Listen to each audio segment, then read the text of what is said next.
Et la vérité que vous connaîtrez vous affranchira. Il n'y a rien d'autre qui puisse affranchir si ce n'est la vérité. La vérité, c'est Jésus. Je suis le chemin, je suis la vérité, je suis la vie. Il dit, ma parole est une nourriture. Ma parole est une nourriture. Et pendant que tu es nourri de la parole de Dieu, la vie coule en toi. Parce qu'il met en toi la vie. Quand Dieu a créé l'homme, l'homme n'était que simplement que de la terre qu'il avait formée. Et il a envoyé son esprit dans l'homme. Il a envoyé le Neshama dans l'homme. Et l'homme est devenu une âme vivante. Pour que tu sois une âme vivante, un être vivant, véritable, tu dois attraper la vie qui est Dieu et qui est la parole. Voilà pourquoi, quand tu attrapes la vie régulièrement, et la parole de Dieu régulièrement, la maladie elle-même s'en va. Bien-aimés, je vous salue tous dans le nom de Jésus. Amen. Amen. Ce matin, je vais échanger la parole de vie avec vous. Je vais vous envoyer la parole qui guérit. Pendant que je parle et que je prêche, écoute-moi. Et quand tu sortiras, tu verras que la maladie a disparu. Là où il y a la vie, il n'y a pas la mort. La mort vient quand la vie cesse. Mais tant que la vie est là, la mort ne peut plus résister. Et c'est pour cela, cherchez premièrement le royaume et la justice de Dieu. Et la vie viendra. Alléluia. Pendant que j'envoie la parole, les démons s'en vont. Aucun démon ne peut résister à la présence de Dieu. Regardez, il y avait un roi qu'on appelait Saül, qui avait été choisi de Dieu. Parce que les hommes voulaient qu'on leur impose un roi comme d'autres royaumes. À un moment donné, ce roi a commencé à faire ce qui était contraire aux prescriptions de Dieu. Et un esprit mauvais est venu l'habiter. Il est écrit que quand l'esprit mauvais le prenait, on envoyait un jeune homme qu'on appelle David, qui jouait de la harpe, qui chantait les louanges de Dieu. Et ce démon le laissait pendant quelque temps. Tant que tu seras connecté à Dieu, à la parole de Dieu, à la louange de Dieu, à l'adoration de Dieu, aucun démon ne se saisira de toi. Amen. Alléluia. Ce matin, je vais encore vous enseigner sur les faits derniers. Tant que tu ne connais pas la vérité, en tant que tu ne connais pas la parole de la prophétie, tu vas marcher en dehors de la vie de Dieu. Vous voyez, ce qui a fait qu'on appelait les disciples chrétiens, c'est l'enseignement. C'est vrai, il y a les miracles. Mais les miracles viennent par l'enseignement. Comment les miracles viennent par l'enseignement? Écoutez-moi bien. La foi est ce qui détermine tout. La foi est ce qui déplace les montagnes. La foi est ce qui nous donne la victoire sur les démons. La foi est ce qui nous permet de faire des miracles. La foi est ce qui nous permet d'acquérir nos bénédictions et d'entrer dans nos bénédictions. Mais la foi a l'origine. L'origine de la foi, c'est la parole. La foi vient de ce qu'on entend. Et ce qu'on entend vient de la parole de Dieu. Tant que tu n'entends pas la parole, ta foi ne va pas grandir. Et quand ta foi grandit, alors la Bible dit que ceux qui ont cru feront des miracles. C'est un processus. Connaître, développe ta foi, et la foi développée entraîne des miracles. Alléluia. Bien-aimés, je vais encore vous parler des faits derniers. Nous sommes le dernier dimanche du mois de novembre. Est-ce que tu peux acclamer le Seigneur? Si seulement j'allais acclamer pour ça. J'allais acclamer parce que vous ne pouvez pas imaginer le nombre de personnes qui sont mortes et qui espéraient avoir le 30e, qui avaient commencé à cotiser pour leurs habits, pour leurs fêtes. Je parle d'abord dans le monde. Mais ici, récemment, en une semaine, on a vu 2 jeux que vous connaissez à la télévision. Ils sont partis. Surtout le dernier qui est parti le jeudi. Ça a été tellement brusque que beaucoup d'hommes étaient découragés. Et ce dernier, c'est quelqu'un que moi j'aime personnellement bien. Parce qu'il fait très bien son travail. Amen. Mais il ne s'attendait pas. Et le vendredi, j'ai regardé une cérémonie de remise de prix à des acteurs. Et ils ont dit qu'il était invité. Il devait être là. Et il est mort le jeudi. La cérémonie, c'était le vendredi. Il y a un président de la République qui a été élu au Brésil il y a quelque temps de cela, mais je vais vous rappeler l'histoire. Quand il a été élu, son premier discours dit même Dieu ne peut pas empêcher mon investiture. Un président brésilien dit même Dieu ne peut pas empêcher mon investiture. La même nuit, il est mort. Il n'a pas été investi. Il est un homme dans la Bible qui a dit j'ai beaucoup de richesses. Il faut que je casse mes greniers. Si on veut rapporter ça aujourd'hui, c'est dit que bon, j'ai beaucoup d'argent, il faut que j'aille ouvrir d'autres banques pour stocker mon argent. Dieu lui a dit insensé. Cette nuit même, ton âme te sera enlevée. Alors si tu es vivant, la vie est un don de Dieu. La vie est un cadeau de Dieu. Et comme je l'ai lu dans le livre d'Ecclésiaste, tant que tu vis, c'est que le plan de Dieu dans ta vie est encore en cours. Un chien vivant vaut mieux qu'un lion mort. Amen. C'est pour cela qu'il faut écouter bien ces paroles. Il n'y a pas plus grande prophétie que la Bible. Quand tu lis la Bible, tu sais où le monde a commencé et tu sais où le monde va terminer. Il n'y a pas un autre livre qui dépasse ceci. J'ai l'habitude de dire que c'est la constitution de notre royaume. Nous, les enfants du royaume de Dieu. Je dis également que c'est notre notice. Parce que tout ce qui est créé est accompagné d'une notice. Et Dieu nous a créés et il nous a accompagnés de sa parole. Pour que nous sachions nous conduire en tant que produit de Dieu. Tant que tu n'as pas la parole de Dieu et que tu ne connais pas la parole de Dieu, tout ce que tu fais n'est que de la religiosité. Et cela ne paye pas. Le thème que je vais développer ce matin est toujours sur les fins dernières. J'ai intitulé cela les fins dernières, signes des nations et séduction. Le dimanche passé, j'ai parlé en disant que les signaux, fin dernière, les signaux sont rouges. Mais aujourd'hui, c'est fin dernière, fin des temps, les signes des nations et la séduction. Et cela comporte 6 signes exactement que je vais vous enseigner. Et ce sont des signes que vous voyez. Je ne sais pas, le diable nous focalise sur des choses qui sont utiles, mais qui ne sont pas nécessaires. La Bible nous dit que tout est permis ici-bas, mais est-ce que tout est écrit? La Bible nous dit cela. On se concentre sur qu'est-ce que je veux manger, qu'est-ce que je vais boire, comment je vais payer mon électricité. C'est important, mais ce n'est pas nécessaire. Quelqu'un peut mourir sans avoir payé sa maison. Est-ce que le propriétaire va aller le trouver dans la tombe là-bas? Alléluia. Mais ce qui est important, c'est ce que tu connais, qui va te créer la foi et qui va permettre que tu puisses avancer. Les 20 derniers signes des nations et la séduction. Ecclésiaste, l'homme de l'assemblée. On l'appelle le Qoéleth. Ce qui veut dire l'homme de l'assemblée. Ce qui veut dire pasteur.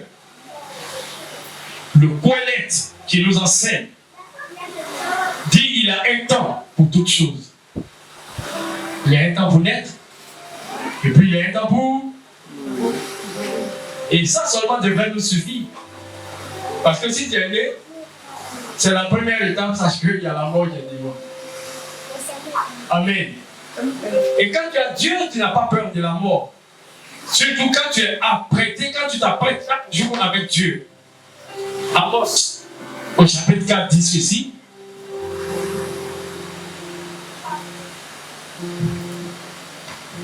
Amos 4 dit ceci. Prépare-toi à la rencontre de ton Dieu. Chaque jour que Dieu nous donne doit être un jour de préparation à rencontrer Dieu. Ici, il s'agit de rencontrer Dieu après la terre. Si on fait des rencontres avec Dieu sur la terre, fais d'abord ta rencontre avec Dieu sur la terre. C'est la première étape de ta préparation. Sanctifie-toi, marche selon les principes de Dieu. Tu es en train de te préparer pour le rencontrer après ta vie sur cette terre. Amen. L'enfer existe. L'enfer existe. L'enfer, ce n'est pas un mythe, ni un conte. Ça existe réellement. Sinon, Dieu ne l'aurait pas dit que l'enfer existait. Bien-aimé,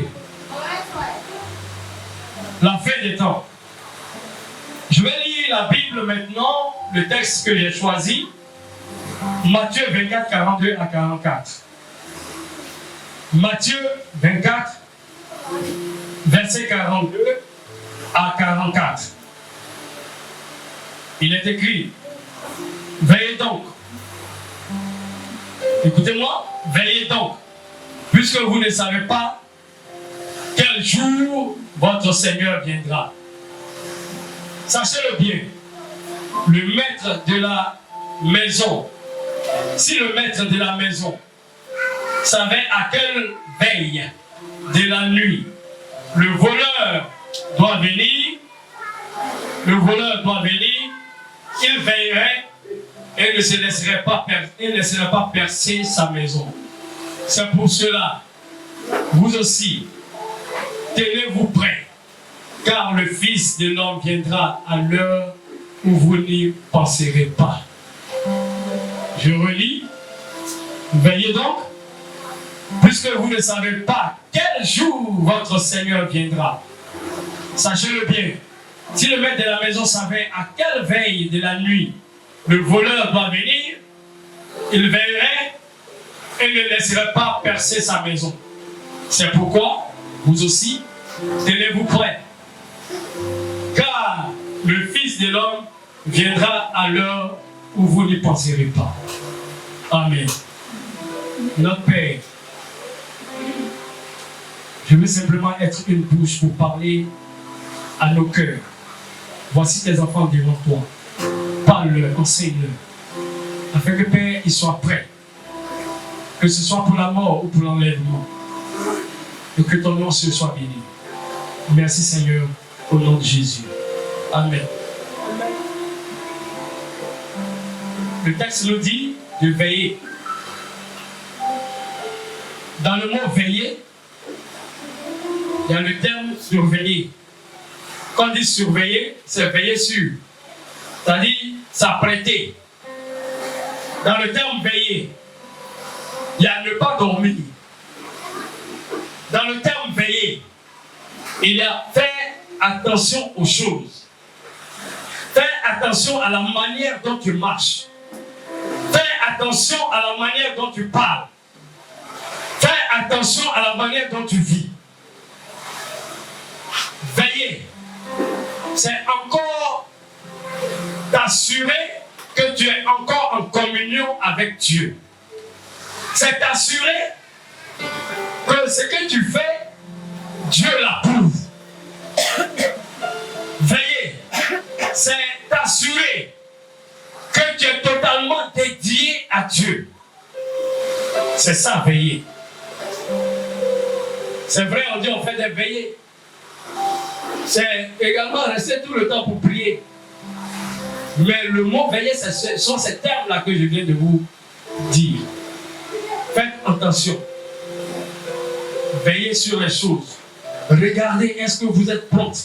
Si on dit Jésus venait tout de suite, est-ce que tu es sûr d'être enlevé? Est-ce que tu n'as pas de colère en toi, de rancune en toi? Est-ce que tu n'as pas de péché que tu entretiens? Est-ce que tu n'as pas de vie de péché que tu entretiens? Est-ce que tu n'es pas un menteur à tel point que toi-même tu n'arrives pas à te débarrasser du mensonge? Parce que le menteur, c'est le fils du diable. Est-ce que tu n'es pas méchant, tu n'es pas mauvais? Est-ce que tu as un bon cœur? Même les païens savent si tu as un bon cœur ou pas. Ce sont ces choses. Est-ce que Dieu est ta priorité? Ce matin, avant de venir, j'ai écouté un bout sur TikTok de Mohamed Sanogo qui parlait du dimanche. Il était en train de dire au peuple de Dieu que le dimanche, c'est là d'autres pour aller faire du sport. C'est là d'autres pour aller faire une réunion de famille. C'est là d'autres pour dire que oui, j'ai trop travaillé, je suis fatigué. Il dit le seul jour. Il dit le seul jour que Dieu te réserve. Et ce seul jour-là, ce n'est même pas tout le jour. C'est 2 heures ou 3 heures. Mais lundi est là, mardi est là. Pourquoi tu ne prends pas samedi pour aller faire ton sport? Ou pour aller rendre visite? Ou pour te préparer? Mais c'est le jour de Dieu là que toi tu as vu. Il ne voudrait pas qu'il en soit ici. Il dit même les travailleurs. Tu peux même discuter avec ton patron. Que le patron, vraiment, dimanche là, il faut me laisser. Je ne peux pas. Ce que tu veux que je fasse là, donne-moi ça. Même si c'est samedi, lui, j'ai fait. Amen. C'est ça l'engagement.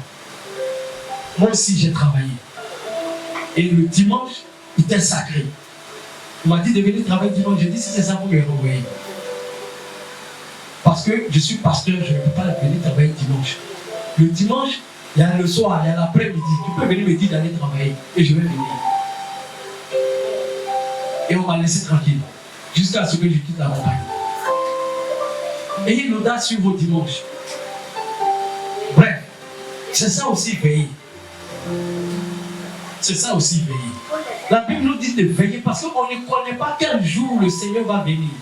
À quelle heure il va venir. Il dit ici que même si le voleur savait à quelle heure le bandit allait venir dans sa maison, il allait s'apprêter. Amen.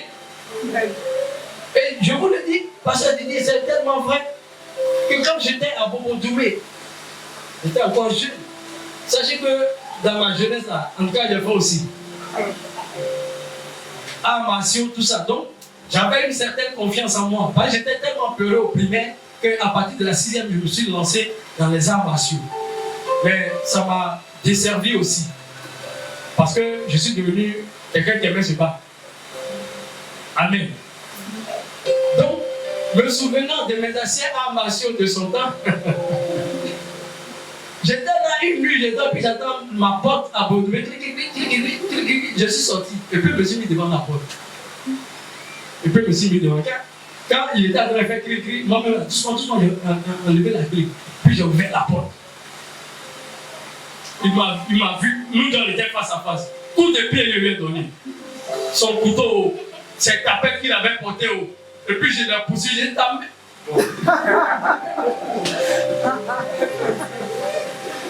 Amen.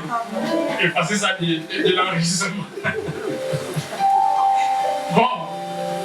Vous voyez, il est parti, il n'est plus jamais revenu. Alléluia. Et une deuxième fois, il voulait faire ça, mais ça c'était ici. En ce moment, j'habitais ici, là où on prie aujourd'hui. J'entends aussi cri. Mais quand je suis revenu, eux, ils avaient pistolet.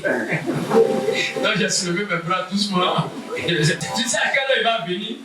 Même si ce n'est pas fait de karaté, pilon, tu vas garder là. Lui-même là, il ne va plus jamais aller voler chez quelqu'un. Et ça me rappelle une histoire. On vient voler rentrer chez quelqu'un.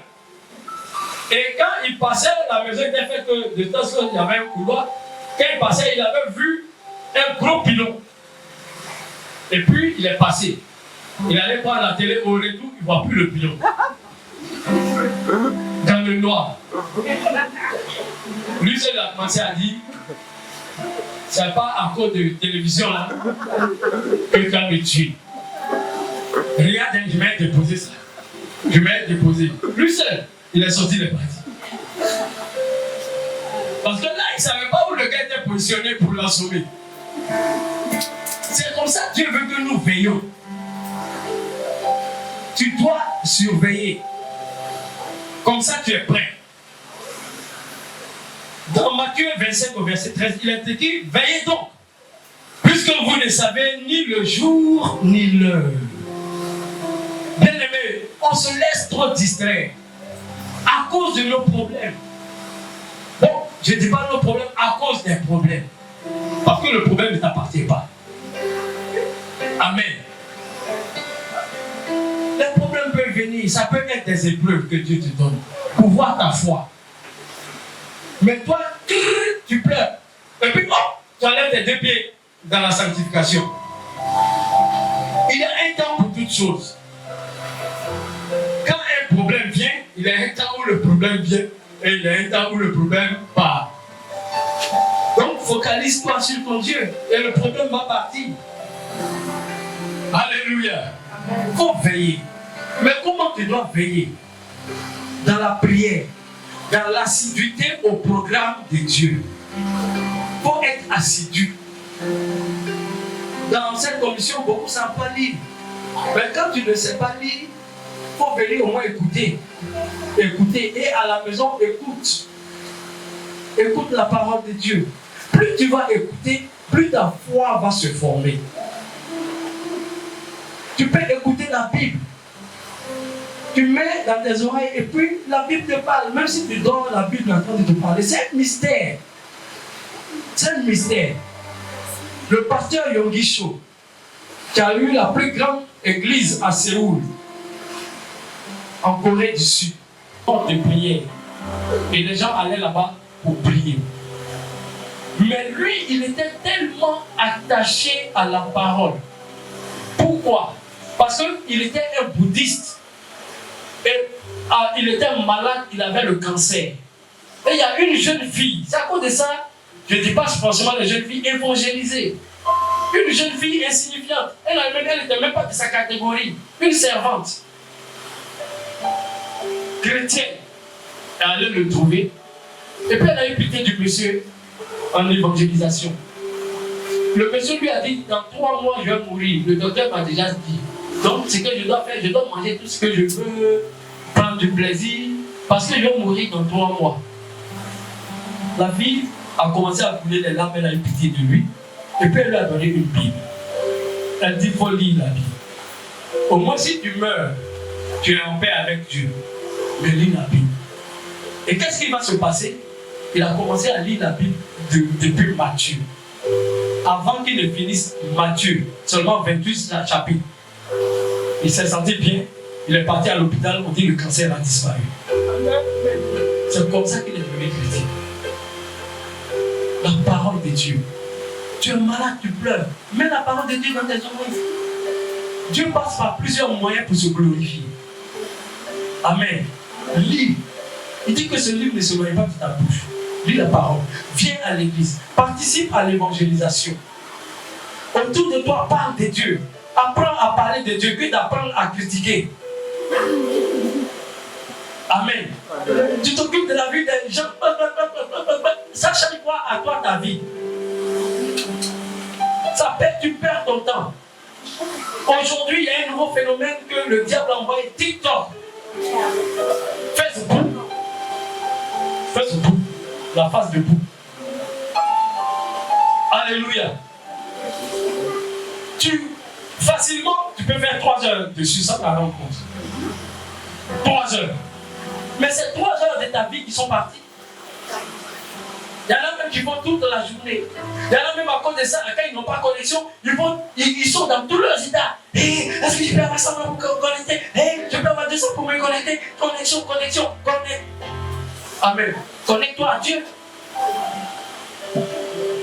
Connecte-toi à Dieu.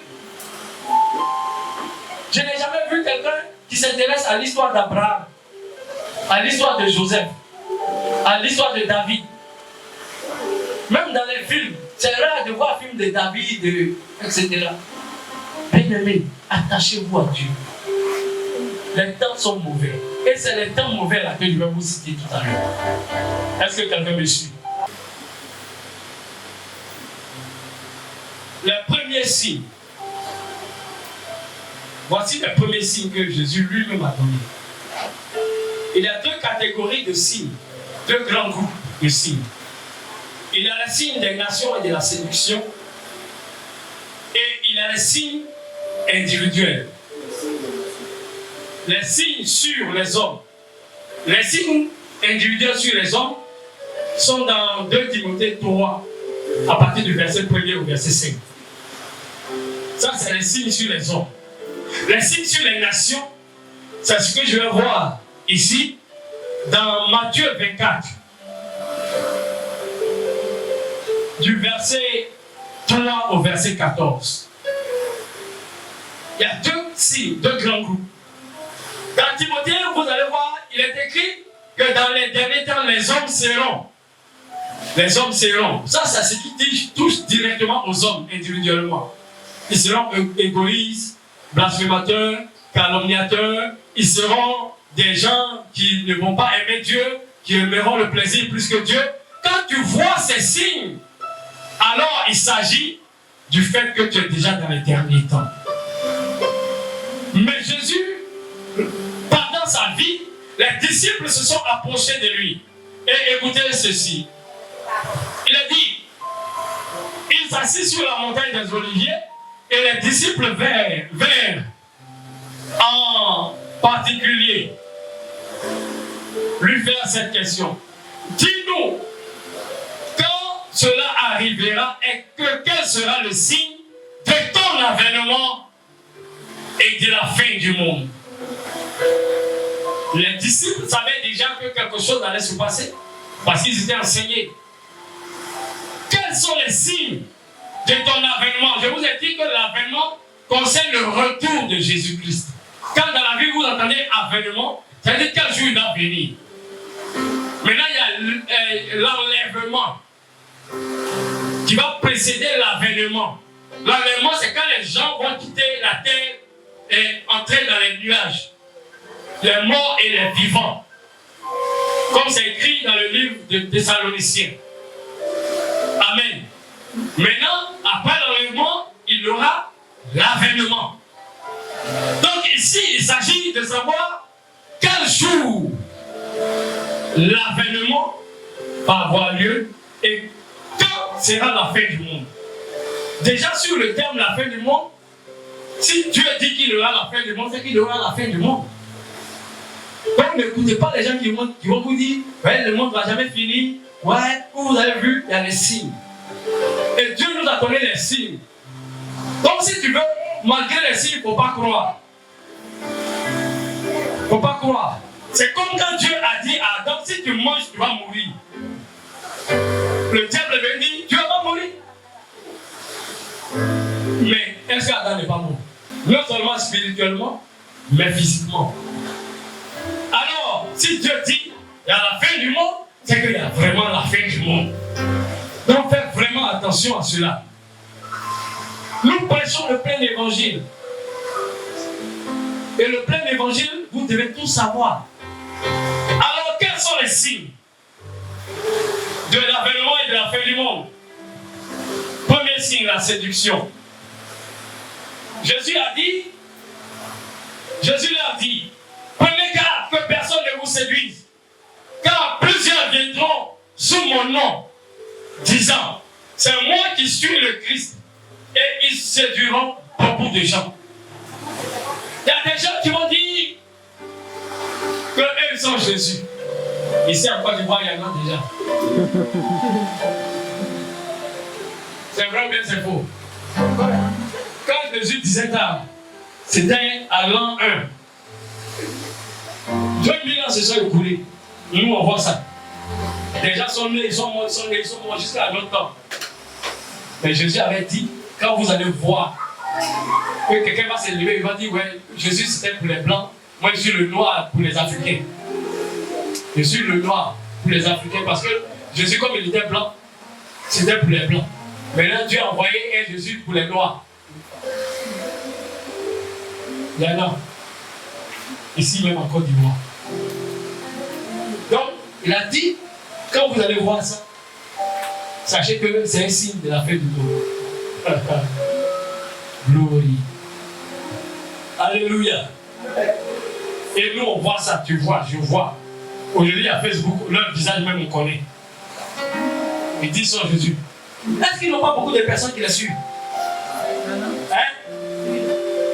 C'est ça la séduction. Qu'est-ce qu'ils disent, qu'est-ce qu'ils font, et puis les gens les suivent. C'est ce qu'on appelle la séduction. La séduction, c'est mentir à quelqu'un sans que la personne le sache. Mentir à quelqu'un. Souvent, on dit les jeunes garçons séduisent les filles. Mais vous, les femmes, vous savez que vous dites garçon ment. Ton nez peut être crochu, il va dire ton nez est bien droit. Et puis tu dis, c'est vrai, mon nez est droit. Pourtant, toi, tu vois dans le miroir que ton nez est crochu. Amen. C'est ça qu'on appelle la séduction. La séduction. Séduire. C'est montrer sous un beau jour ce qu'il n'est pas. De telle sorte que ça attire. Donc ils vont faire des miracles. Généralement la séduction dans la spiritualité c'est le miracle. C'est le miracle. Parce que les gens sont surpris du miracle. Il y a deux choses que le diable utilise. Le miracle et les fausses prophéties. Le miracle et les fausses prophéties. Mais écoutez-moi bien. Les faux prophètes disent la vérité aussi. Ils disent des choses vraies. Comment je le sais? Dans la Bible, d'abord je parle de miracle. Quand Moïse a fait sortir serpent, on a dit les sorciers aussi ont fait sortir serpent. Donc ce n'est pas le problème. Le miracle n'est pas le fondement de ta foi. Il ne doit pas être le fondement de ta foi. C'est juste une démonstration de la foi. Donc tu ne dois pas te baser sur le miracle pour dire que ouais c'est vrai. Parce que le diable aussi fait miracle. Sorcier aussi fait miracle. Fausse prophétie. Je vais te donner un exemple biblique. Il y avait une femme qui dans le livre des Actes des Apôtres suivait Paul. Et qui était en train de dire, écoutez Paul, ce qu'il dit c'est la vérité. Il vous prêche la vraie parole de Dieu. 3 jours, elle faisait la même chose. Suivez Paul, c'est exagéré. Paul s'est arrêté, il dit, esprit de Python, sors. Quand elle a été délivrée, ses patrons ont commencé à faire grève pour chercher à tuer Paul. Parce que ces prophéties profitaient à des gens. La séduction. La séduction. Ils font ça. Vous verrez, ils vont le faire. Et ils vont accumuler beaucoup de choses. Les faux séducteurs. Il y aura des gens qui vont venir. Premier signe. Guerre. Il dit, vous entendez parler de guerre et de bruit de guerre. Gardez-vous d'être troublés. Car il faut que ces choses arrivent. Mais ce ne serait pas encore la fin. Une nation se lèvera contre une autre nation. Un royaume contre un autre royaume. Est-ce qu'on ne voit pas ça? Hein? Un matin, Vladimir Poutine s'est levé. Il dit, je vais prendre Ukraine. Il pensait qu'il allait prendre Ukraine en 3 mois. C'est ce qu'il avait dit. On sera dans la troisième année. Jusqu'à récemment, il est en train de dire que les bombes que vous lancez sur mon pays là, moi j'ai lancé bombes sur les États-Unis ou bien sur la France. Qu'on risque d'avoir la 3e guerre mondiale. Il dit, vous entendrez des guerres. Quand Jésus disait que vous entendrez des guerres, il y avait quand même les guerres à son temps. Mais c'est la récurrence des guerres. Les guerres seront beaucoup plus nombreuses. Et quand il a dit ça, aux alentours de 1940 ou 1939, il y a eu la première guerre mondiale. La première guerre, c'était quand 1918. 1914. Ouais, 14-18. 1914. C'est-à-dire au 18e siècle. C'est-à-dire 100 fois 18. Parce qu'elle s'est fait 100 ans. 100 ans jusqu'à 18e siècle. Il y a eu une première guerre. Et il y a eu une deuxième guerre. Et là, on est encore au 21e siècle, il y a encore guerre. Regardez aujourd'hui, il y a guerre partout. Allez au Soudan, il y a la guerre. Au Libéria, il y a eu guerre. Même Côte d'Ivoire, il y a eu guerre. Donc quand vous entendez qu'il y a la guerre, tu dois chercher Dieu. Parce que c'est le signe des temps. Alléluia.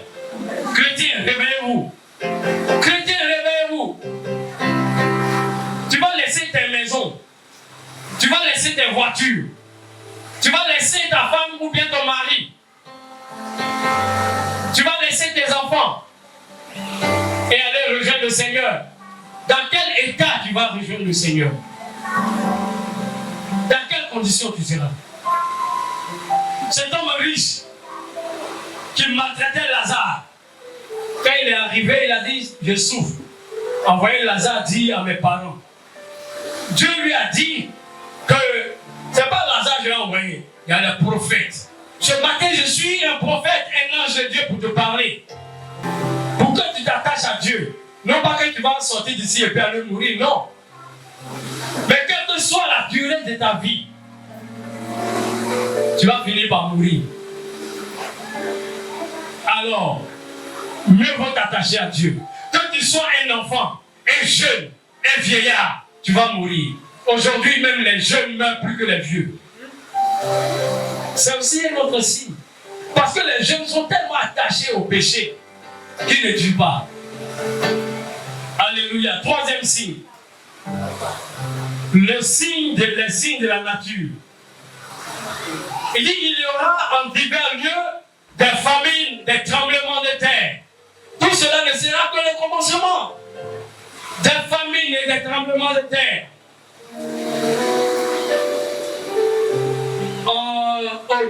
Au XXe siècle, en 1900, dans les années 1900, Côte d'Ivoire, ici même, on a cotisé pour la famine qui était en Éthiopie. On a cotisé pour la famine qui était au Nigeria, dans le coin de Biafra. Voilà pourquoi il y a eu quartier Biafra ici à Abidjan, à Trècheville. Tellement c'était chaud, où Fouet a organisé qu'on puisse les recueillir ici et puis on les garde. Nous sommes une terre d'hospitalité. Voilà pourquoi nous sommes bénis. Et nous avons une alliance avec Israël. Voilà pourquoi nous sommes bénis. Et vous, vous êtes bénis. Confessez toujours Dieu et attachez-vous à Dieu. Ne confessez pas Dieu du bout des lèvres. Lors de la remise du Nissa, tous ceux qui venaient, ils disaient je bénis le Seigneur. Et puis je rends grâce à Dieu pour ma femme. Attachez-vous à Dieu. Amen. Il y aura des signes, des tremblements de terre. Il y a peut-être 6 ans, on a entendu parler des tsunamis en Asie. On a entendu parler de tremblements de terre au Japon. On a entendu parler d'ouragans aux États-Unis. On a même entendu parler d'ouragans en Espagne récemment. Même en France, il y a eu des inondations. Ce sont les signes de la nature. La nature même nous parle pour dire que le temps est proche. Attachez-vous à Dieu. Troisièmement, il y aura les persécutions. Les persécutions. La persécution, les gens sont persécutés. Allez-y en Inde. Allez-y dans beaucoup de pays arabes. On brûle les chrétiens. On viole les chrétiens. On les frappe. Ici en Côte d'Ivoire, Dieu nous a fait tellement grâce qu'on ne connaît pas vraiment ces choses. Mais sortez un peu de la Côte d'Ivoire, même à côté de nous. Dans les pays de l'Afrique de l'Ouest, les chrétiens sont persécutés. Les gens se cachent pour lire la Bible. Toi, on te dit de venir à l'église alors que tu peux lire. Tu négliges. Il y a des gens qui aimeraient être à ta place. Les gens aimeraient être à ta place. N'est-ce pas? Mais toi, pour venir à l'église matin, tu vas traîner. Il faut te revoir. Il faut te corriger. Bien-aimé, les signes des temps. Il y aura également des persécutions à cause de Jésus. Mais le temps de persécution a commencé au temps de Pierre et Paul. C'est là que ça a commencé et ça continue encore jusqu'à aujourd'hui. Quand tu vois cela, c'est que Jésus est comment? À la porte. Alléluia. Amen. Quatrième signe, les faux prophètes. C'est le signe même qui se multiplie de plus en plus. Plusieurs faux prophètes s'élèveront et ils séduiront beaucoup de gens. Les faux prophètes. L'homme aime comprendre son avenir, comprendre qu'est-ce qu'il va devenir demain. Il devient une proie facile pour les prophètes. Pour les faux prophètes, je veux dire. En Côte d'Ivoire, à notre époque, et à votre époque également, parce que nous tous qui sommes ici, on est, à part les enfants qui n'ont peut-être pas vu ça, Maman Zawi, elle a vu. Maman Zawi, qui est de là au Cameroun. Quand il y avait les Zrégui, les Baye, les Koudou-Janou, qu'est-ce qui se passait en Côte d'Ivoire? Les gens quittaient partout en Côte d'Ivoire. Des convois de cars à l'ouest, à l'est, au centre. Tout le monde se retrouvait à Lakota et on les faisait dormir dans des cimetières. On les faisait dormir dans des cimetières. Ce phénomène continue. Allez-y à Issia. Les gens font des cas pour aller dans une brousse adorer des idoles. J'ai mon miracle. J'ai mon miracle. Qu'est-ce qu'il a dit, miracle? Parce que c'est ça la force des faux prophètes. Ils ne vont pas te prêcher la parole de vie. Ils ne vont pas t'empêcher d'aller en enfer. Mais ils vont te donner ce que tu veux. Et ce que tu veux va se perdre. Et d'ailleurs, quand le diable donne d'une main, il sort ça de l'autre main. Les faux prophètes.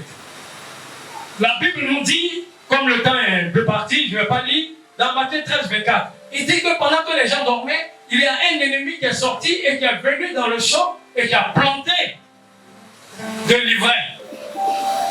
L'ivraie ressemble au vrai, c'est-à-dire le blé. Dans un champ de blé, quand tu plantes de l'ivraie, c'est le blé sauvage. Comme il y a des maniocs sauvages. Est-ce que quelqu'un a déjà vu manioc sauvage? Encore moi j'en ai vu. Quand on met tubercule de manioc sauvage et puis vrai manioc, tu ne peux pas faire la différence. Mais il faut mettre ta langue sur manioc sauvage. Tu vas lire le. Amen. Mets ta langue sur sève là. Ta langue. T'envoies. Plein. Alléluia. Bien aimé, c'est comme ça le faux. Et aujourd'hui, comment tu peux distinguer le faux du vrai? Une seule chose, la parole. Une église où tu vas et que c'est prophétie et miracle, fais attention. Il faut la parole de sanctification, la parole de consécration, la parole pour t'empêcher de pécher, la parole pour te mettre en garde, la parole pour t'enseigner, la parole pour que tu sois équipé aussi à enseigner d'autres personnes. C'est ce qui a fait qu'on a appelé ces disciples-là chrétiens. La parole pour t'amener à plus se ressembler à Christ et à ne pas seulement courir après les miracles. La parole pour savoir que les miracles t'accompagnent parce que tu es chrétien. C'est ça la différence. C'est ça la différence. Alléluia. C'est ça la base. Bien-aimé, cherche la parole. Jésus, quand vous lisez les évangiles, Jésus ne venait pas faire des miracles directement. À chaque fois que vous allez entendre Jésus faire des miracles, on dit d'abord enseigner. Il a enseigné et après il fait les miracles. Il a prié et après il descend, il fait les miracles. C'est ce qu'il vous faut pour ne pas que vous soyez perdus. Parce qu'aujourd'hui, il y a beaucoup de confusion. Et les faux prophètes prospèrent parce que les gens ont des problèmes. On cherche plutôt la solution à ce problème précis que de chercher l'auteur de la solution. Si tu cherches l'auteur qui est Jésus, non seulement tu as la solution, mais tu es garanti de ton avenir. Est-ce que quelqu'un m'entend? Amen. Et dans le milieu des faux prophètes, il y a des faux hommes de Dieu qui cherchent l'argent. Oui, ça existe. Et c'est ça même qu'il n'y a plus beaucoup. Les gens ne veulent pas crapahuter. Bien aimé, On a été chassé de l'église là-bas à cause de quelqu'un qui a offert de l'argent plus que nous. D'ailleurs, une église. Mais ça ne nous a pas découragés. Quand j'ai abandonné mon travail et que je me suis mis en plein temps, il y a eu Covid. L'église a été cassée. Je cherchais l'église. Personne ne voulait nous ouvrir la porte. Je suis venu squatter dans la maison de mon fils. Parce que je veux le salut des gens. J'ai été appelé à ça. Je veux que beaucoup soient sauvés, que beaucoup soient bénis. Le salut, l'honneur et la domination est mon appel. Je ne me suis pas découragé. Mais qui savait comment je vivais? Oui, j'ai traversé la vallée de l'homme de la mort.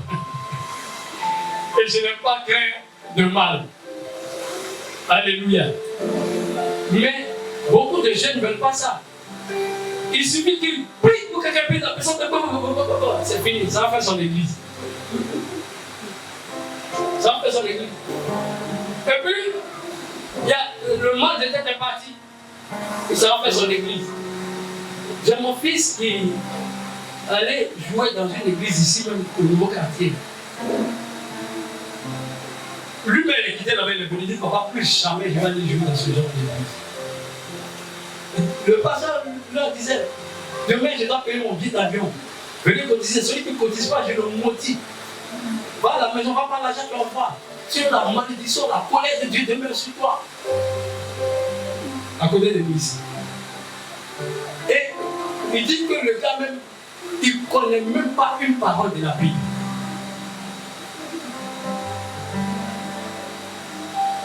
Pourquoi le fils a su cela? Parce que lui, il est enseigné.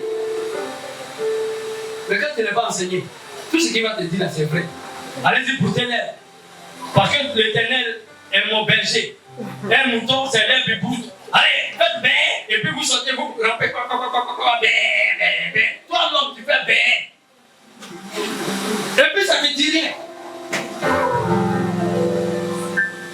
C'est le pasteur qui a dit. Le prophète a dit.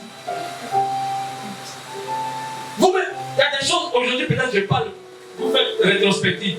Mais est-ce que quelqu'un doit manger à 4 pattes pour aller manger herbe? Est-ce que c'est normal? Donc, voilà, comme j'aime des coups battus, couche-toi, je vais te délivrer. Il se couche et puis le pasteur reste sur son dos et puis il commence à prêcher. Quand il vient descendre là, coup battu est fini. Mais comment quelqu'un peut te prendre pour bête comme ça? Il ne respecte même pas ta dignité. Alléluia. Parce qu'il s'appelle prophète. Il porte un grand boubou. Il met sa flamme rouge ici. Et puis il la laisse beaucoup de barbe. Et puis il vient s'asseoir. Il sert la figure, il ne lit pas de quelqu'un. Il ne lit pas de quelqu'un. Mets l'eau là et puis prends le balai. Mets dans l'eau. Tu as payé ça, c'est fonction. Si tu achètes cette bouteille d'eau à 40, à 50, à 100 000 francs, va chez toi, tu vas guérir. Et puis ça brûle. Parce que tu ne connais pas la parole. On t'exploite. Amen. Les faux prophètes. Matthieu 7, 15 à 23 dit, gardez-vous des faux prophètes. Ils viendront en vous en vêtements de brebis. Mais au-dedans, ce sont des loups ravisseurs. C'est de ça que je viens de parler. Je viens de parler. Verset 16. Vous les reconnaîtrez à leurs fruits. Cueille-t-on des raisins sur des épis? Ou des figues sur des chardons? Tout bon arbre porte du bon fruit, mais le mauvais arbre porte un mauvais fruit. Un bon arbre ne peut porter de mauvais fruits, ni un mauvais arbre porter de bons fruits. Vous les reconnaîtrez à leurs résultats. Vous les reconnaîtrez à leur production. Est-ce que ce pasteur me dit la vérité? Est-ce que ce pasteur a l'amour des gens? Est-ce que ce pasteur n'escroque pas? Vous vous posez de bonnes questions. Regardez la vie du pasteur. Un pasteur qui vient vous prêcher et qui a une copine dehors et qui dit qu'il a 2 ou 3 femmes, c'est un mauvais pasteur. je le dis et je le dis, un pasteur qui multiplie des femmes et qui défend cela pour dire qu'Abraham avait beaucoup de femmes et Salomon avait beaucoup de femmes, c'est un méchant, un mauvais, un menteur. Amen. Amen. La polygamie a commencé dans le livre de Genèse à partir du chapitre 4. Un descendant de Caïn, qu'on appelle Lémec, il a été le premier à prendre 2 femmes. Est-ce que c'est Dieu qui lui a dit de prendre 2 femmes? Alors si les autres ont suivi, que ce soit Abraham, que ce soit David, que ce soit Salomon, regardez bien dans leur vie. Ces secondes femmes qu'ils ont prises ont créé des problèmes à leur ministère à un moment donné. Parce que ce n'est pas la volonté de Dieu. Bien-aimé, si tu vois un pasteur comme ça, c'est un faux pasteur. Si tu vois un pasteur qui dit viens, je vais te faire délivrance en appuyant tes seins, c'est un faux pasteur. Si tu viens voir un pasteur qui vient dire tu vas coucher avec toi pour que tu puisses enfanter, c'est un faux pasteur.